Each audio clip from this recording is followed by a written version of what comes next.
I want to talk about habeas corpus.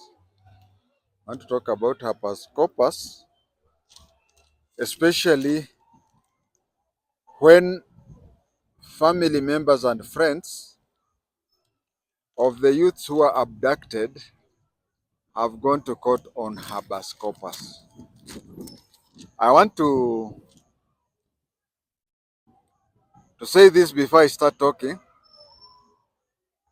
that some young people do mistake me from my line of duty. I remember a few people have told me that I should spend less time explaining myself. Well, I think I'll take a minute or so to do so. Mine is to expose things the way I see them. There are those people who feel that maybe you subscribe to this YouTube thinking that this is a YouTube of attacking people or anything. If I've attacked somebody, if I've exposed a government secret, if I've done anything, I have done it under the right of knowledge. I know Kenyans need to know the truth here and there. And some people think that mine is just maybe a hired hand to tell this and that. No. And I tell what comes from my heart. I don't tell things that I need subscribers or I need to please people. You find somebody saying that he used to tell us good stories. Nowadays he disappoints me. No. To me, the good story is it factual? Is it educative? And lastly, which is equally important, is it coming from my head? I should not I should not upload things with a view of pleasing viewers or having more viewership. But if in my uploading I find that I've educated somebody, one or two or more, then I'd be very pleased. But this thing of people expecting me to use the opportunity to prosper what they think that I'm made for, then that is wrong. If you come to a conclusion that I am pro this side or pro that side, that is up to you. Everybody has his own right. I may tell you that I'm a conservative, but in your heart, you believe I'm a liberal. I'll not spend my time trying to prove to you that. After all, you have just sincerely told me that you think I'm a liberal, and we just go that way. I don't need to waste time trying to please you that I'm a conservative when in your heart you think I'm a liberal. But as I said before I start talking about habeas corpus, mine is to pass information as I see it. These are opinions as Kwatenge's opinions. I may be wrong, I may be right, but kindly appreciate my ability to express myself. I have kina smart joker. If you want somebody to upload something that is there to please you, smart joker, who was a classmate of my biological son, can do that. Now let us go to habeas corpus. Habeas corpus, uh, habeas corpus is produce the body. Habeas corpus is produce the body, and whether you know I've talked of a body, which means you have somebody, a human being. So can you produce him dead or alive? Meaning you should account for him. I can tell you that for those of you who are old enough, remember that during the days when Kanu government, and I'm not saying Moi government, I'm saying Kanu government, Kanu government used to arrest people. So when their relatives, friends, or acquaintances enter what do you call, if relatives and friends of the person goes to court for a nolle prosequi, the attorney general, who was also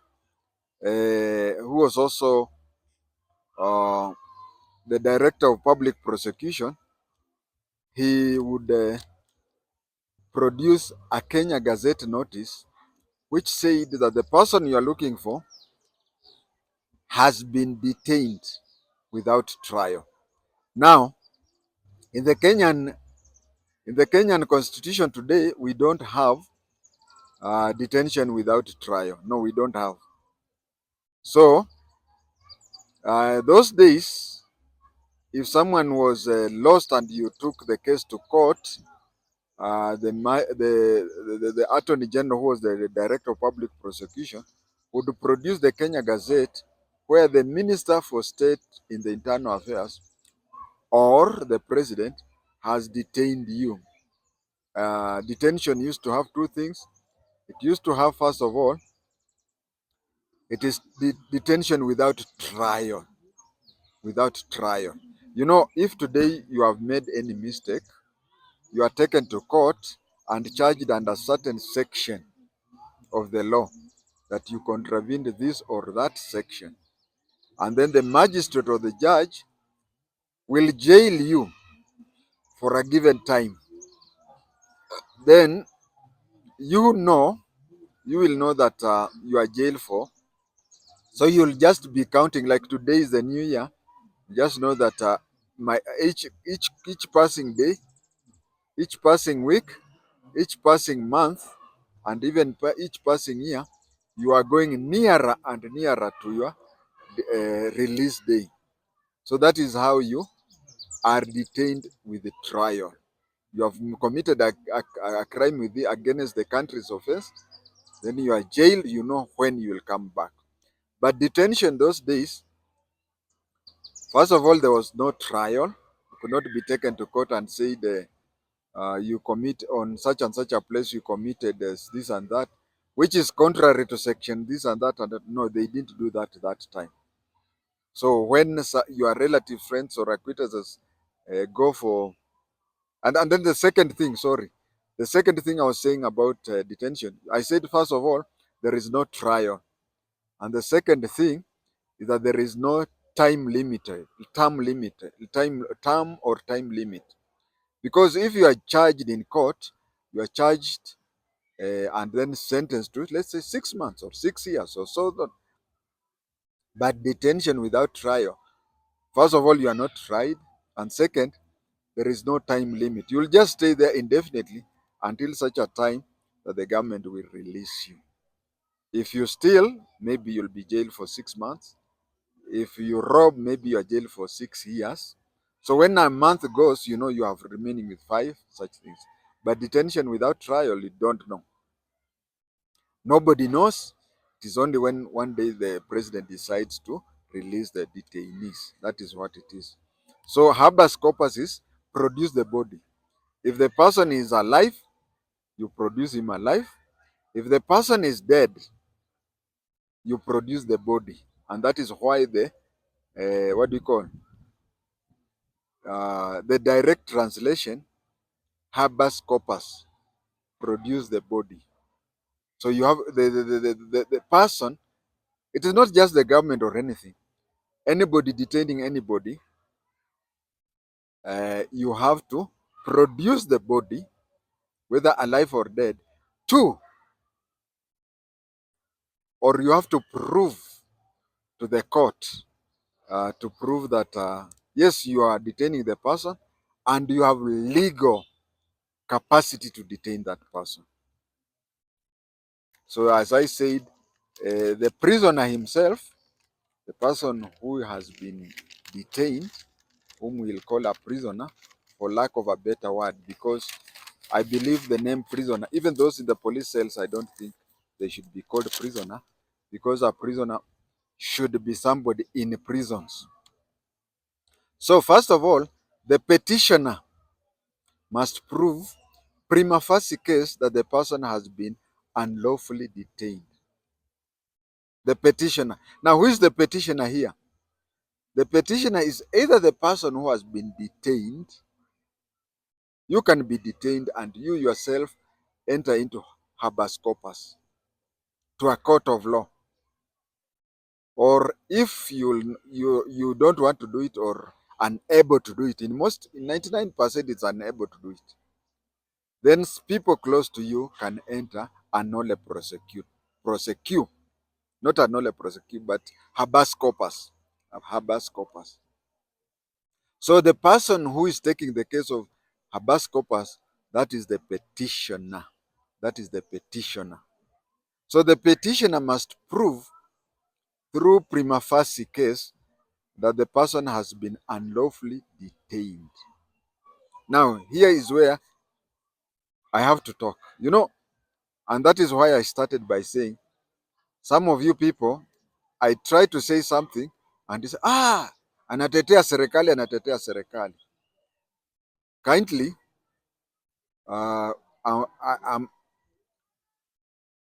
not trying to rewrite the book of lamentation. Mine is not a lamentation place. Mine mostly likely is educative, but educative on the issues that very few people like to touch. I will repeat. The petitioner must prove prima facie case that the person has been unlawfully detained. Prima facie is, when you are being taken to court and convicted, you are supposed to be convicted beyond reasonable doubts. Now, prima facie is a proof, but it should not be beyond reasonable doubts. It should not be beyond reasonable doubts. It should have a face value. Yeah, prima facie. Facie comes from the word face, and the prima comes from the word prime, like prime minister, prime cabinet secretary, prime number, whatever. So when you're proving a prima facie case, is that you prove a case of a very high likelihood of the person being unlawfully detained. Is he detained? Yes. Is he detained unlawfully? I have given an example where you take the case to court during those days, and then the attorney general comes up with a detention order, which by then used to be legal. Even today, you can take a prima facie case to court, and the person is produced, and the prosecutor says this person was arrested and taken to Kabete police station, and his case was taken to Riruta law courts, or is it Dagoretti? I don't know. There are new law courts there, and the case is still going on. So that case ends there. If you prove that he has been detained, and you have to prove that he is unlawfully detained. So here, this point of unlawful detention is that is where we have a little challenge. Let me say this now. In my recordings, previous recordings, I have said it and I'll repeat it. And I've advised Ruto and the government that they should have ignored those boys and one girl maybe. They should have you should have ignored those youths. But some people have said, of which I also agree, some people are saying that if they really feel bad about it, then they should take these kids and charge them. These kids and other kids also who are out there think that by portraying the pictures of people like Moi, not Moi, like Ruto, like now even Raila in whatever, you think that for you to be caught and taken to court, uh, the person whose image is there must appear there to complain. No, misuse of telecommunication gadget does not mean misuse of the communication gadgets do not mean that the complainant has to complain. No. CCK, nowadays is called CAK. CAK just have to arrest you and take you to court. I personally would advocate for them being ignored. I would advocate for them being ignored. But if you strongly feel that action should be taken against them, then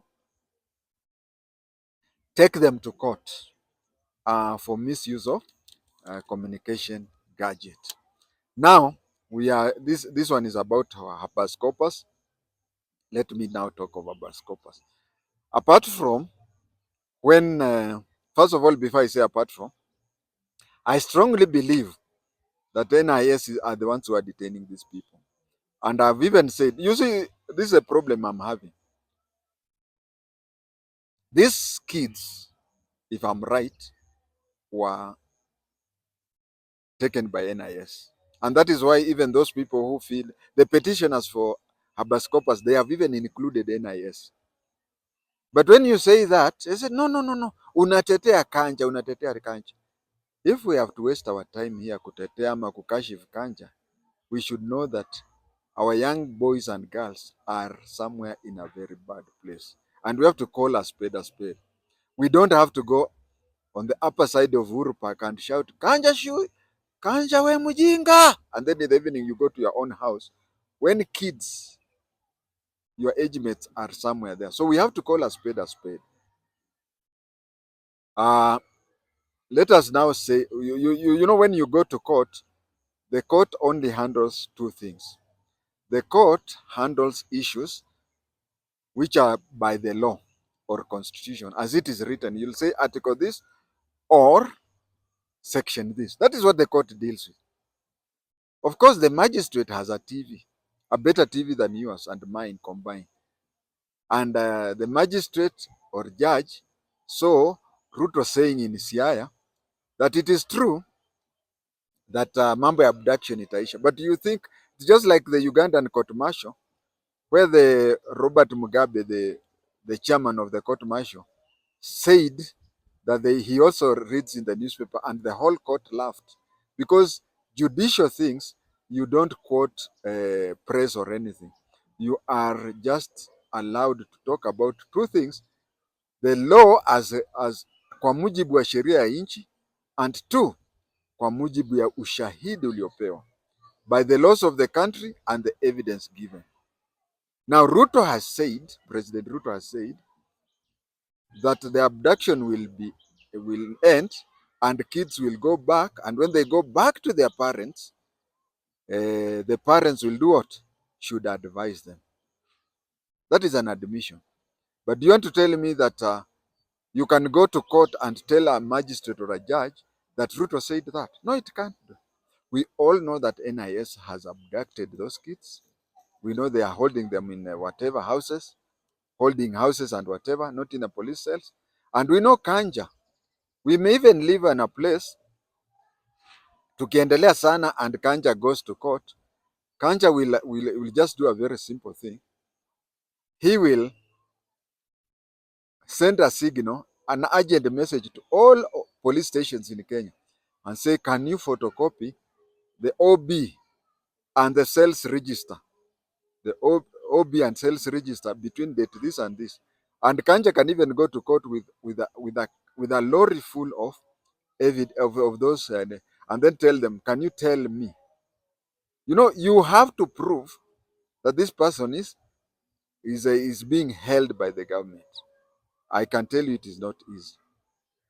Of course, I'm also sad about it because we will end up giving the impression that in Kenya we have tonton boys of Haiti during Dr.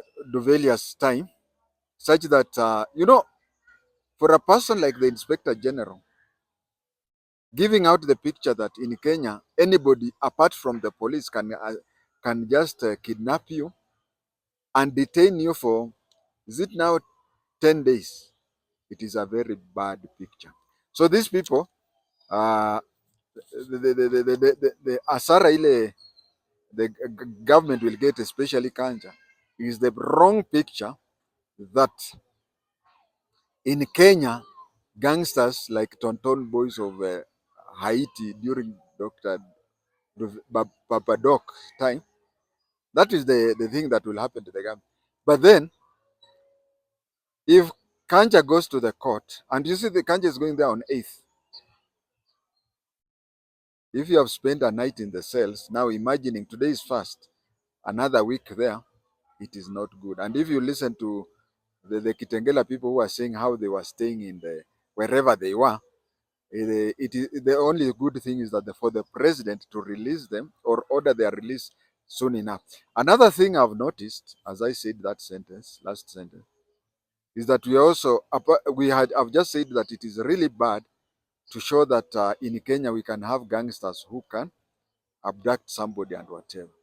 The other thing I would want also to say is that it is also giving bad picture that the president can say that abduction will be stopped and kids be returned to there, and then somebody else overrules the president. That is gives a very bad picture.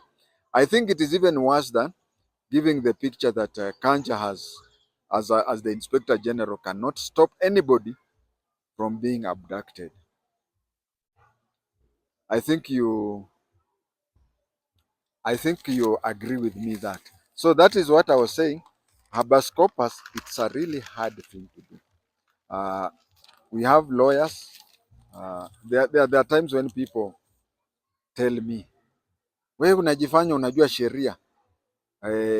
We have senior counsel who was the vice president, Stephen Kalonzo Musyoka. We have senior counsel Martha Karua. Why they are doing that? These are politicians. They are playing to the gallery. The thing is, and I'm summarizing as I finish, the thing is that habeas corpus means produce the body, and it is very easy for Kanja to go there and say that I do not have the people, and so I cannot produce what I have. But and that is,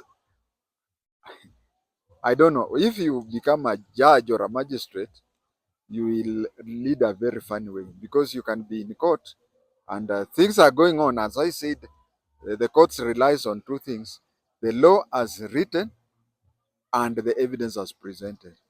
You can see people giving evidence in court, talking about things that you would even think they were taken from Pluto. But since your hands are tied, you can only give evidence. You can only deal with things that have been presented to you.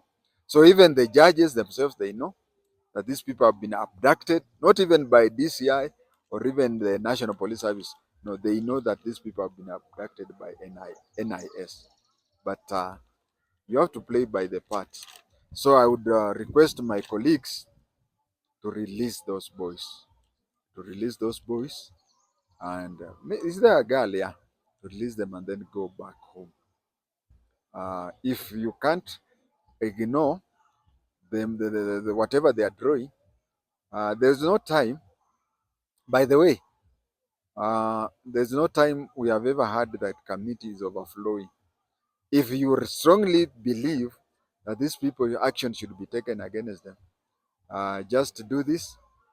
Whoever puts that picture, take him to court or let him serve the charges according to. But I would believe that it is better to ignore those kids.